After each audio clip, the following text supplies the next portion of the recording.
Bolsonaro é o presidente responsável pela pior condução política de combate à pandemia do coronavírus no mundo e pode responder a uma acusação de genocídio e crime contra a humanidade no Tribunal Penal Internacional de Haia. Vamos falar sobre isso nos próximos 2 minutos.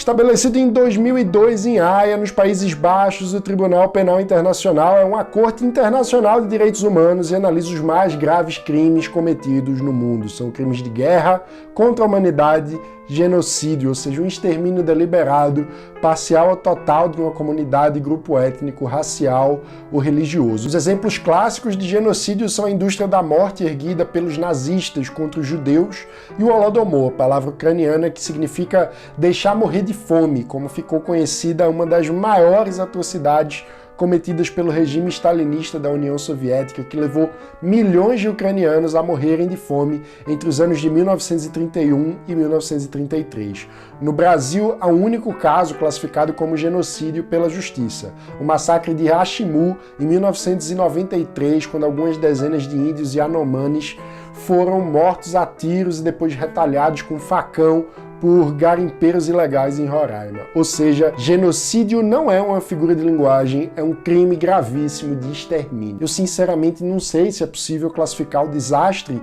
do que significa Jair Bolsonaro na condução do país em meio à pandemia como um genocídio, mas sem dúvida é chocante, irresponsável e indignante toda a insensibilidade demonstrada pelo presidente do Idaí, que chamou de gripezinha a doença que hoje já é responsável pela morte de mais de 87 mil brasileiros. Eu não sei se ele vai ser condenado, eu não sei se deveria ser condenado por um crime tão grave, mas o fato é que esse é o crime pelo qual ele está sendo acusado em denúncia protocolada nesse domingo, 26 de julho de 2020, no Tribunal Penal Internacional, por iniciativa de uma coalizão que representa mais de 1 milhão de trabalhadores da saúde no Brasil. Em 64 páginas, o documento argumenta que Bolsonaro adotou uma atitude de menosprezo, descaso e negacionismo que trouxe consequências desastrosas, com consequente crescimento da disseminação da doença e total estrangulamento dos serviços de saúde, o que, segundo a denúncia, caracteriza crime contra a humanidade.